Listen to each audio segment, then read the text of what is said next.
Good afternoon, Glide. So when Marvin approached me with the idea of doing a poetic witness, I've had the honor of reading a few poems at Glide in the past. I wasn't really sure where to begin, and as always, he provided some very helpful guidance saying, what is it that we can only explain in poetry? Which is a really interesting question. It took me a while to put my thoughts on a paper, which is very much what I'm talking about today in overviewing what I see as the value of poetry for us all. I want to take a moment, just as I did this morning, to honor, starting out, really the first poet of Glide, Dr. Janice Mirikatani, one of our founders.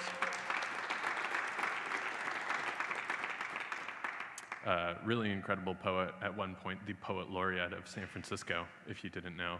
I think there's even the chance to buy some of her collections in the back, if I'm not mistaken, so if that interests you, take the chance. And she's very much how I connected the worlds, being a former Glide employee of Glide and poetry. And I found myself focusing on this phrase that I think all of us have used at some point in our life, that when something very tragic or something very beautiful happens, we'll say, there are no words, or I don't have the words.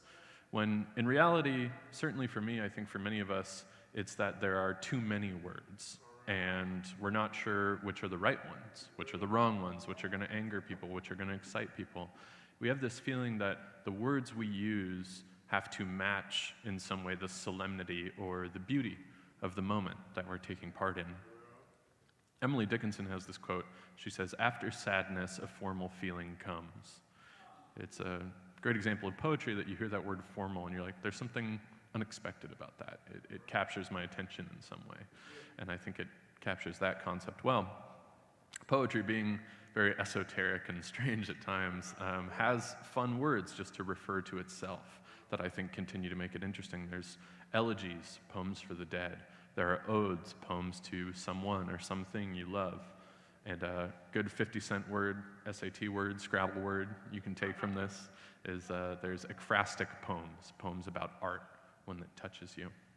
There's the sonnet, there's the ghazal, there's the sestina, the haiku. They're examples of great culture and great art the world around. And part of what I'm talking about today, the pieces that I'm sharing, have to do with religion. And I personally, along with a lot of people, have a complicated relationship with it.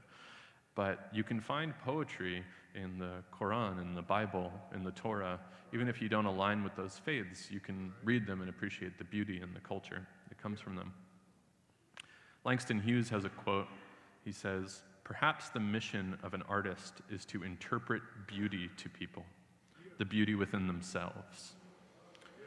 I think there's a part of all of us that no one ever sees completely, and our art, for me, my poetry, is as close as we can possibly get to sharing all of that with others. So I've chosen two pieces to share with you today about events and experiences that I simply couldn't explain or engage with in a conventional way. It's talking about my religion and the death of my father, very closely tied from my personal experiences, and something I think we can all relate with these days, a terrible tragedy that I read about in the news that I felt overwhelmed by and wasn't sure how to organize my thoughts around. So the first piece I'll be sharing, they're two short pieces. It's called Rain in Ordinary Time.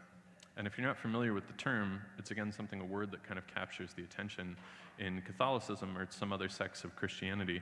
Ordinary time is the part of the year that falls outside of notable events, like Christmas, Easter, Lent. And it's interesting to me because it's sort of the basic time, but it's also meant to be a time for reflection, and something that always caught my attention when I was growing up.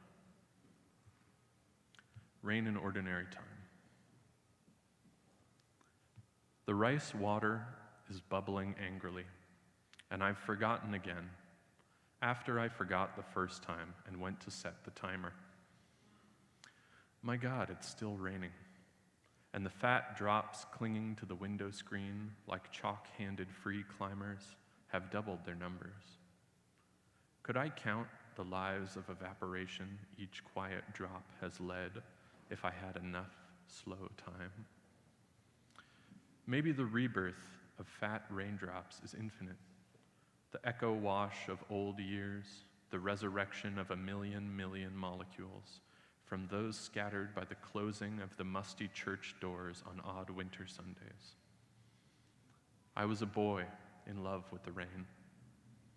If God was anywhere, it was small, irregular, bouncing off the lumpy hillocks of stained glass, blue and ruby and gold.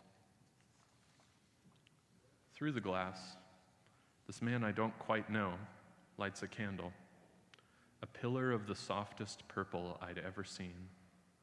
And in a week, I will smell the whiskey in his mug as he has me recite Chaucer for the class, the fumes wafting in the chiffon coffee steam like a lazy chameleon, barely disguised. And in a month, I will love the way he reads Corinthians over my father's funeral. And the feeling sneaks past, strokes my hand, in the storm that raged for 2 silent weeks after, in the stillness of the literature classroom, in my little yellow kitchen. I watch for the first fat fingers of steam seeping around the lid of the rice pot. If I catch them just then, I can lower the heat and watch the simmer settle, tucked in for a rainy meal.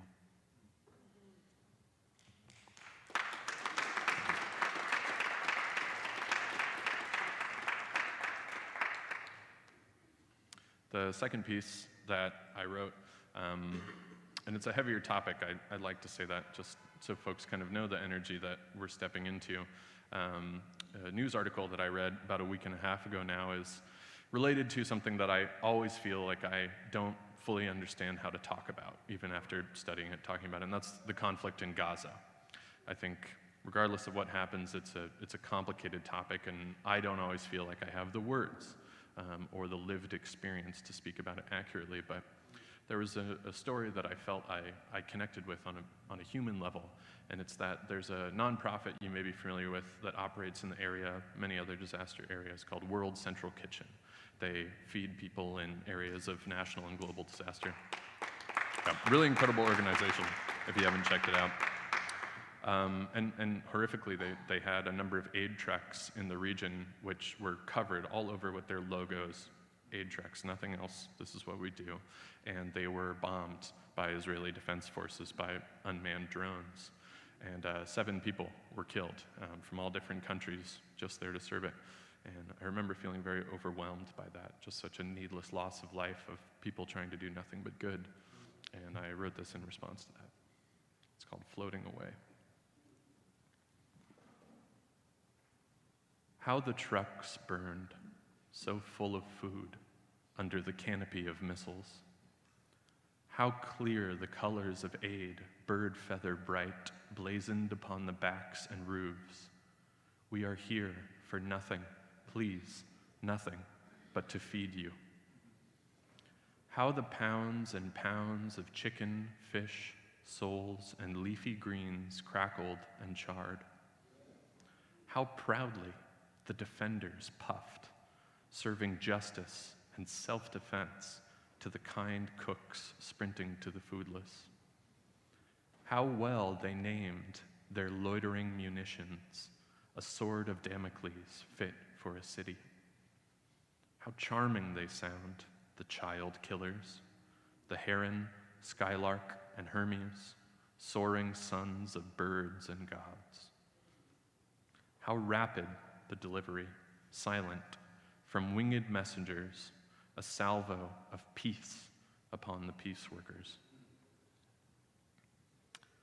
How snugly the parents, the lovers, the children of 7 bright souls must sleep, tucked in with words of, it happens in war, we check it to the end. How whisper quiet the ships, laden with the undelivered millions of meals, must have sailed home. Thank you.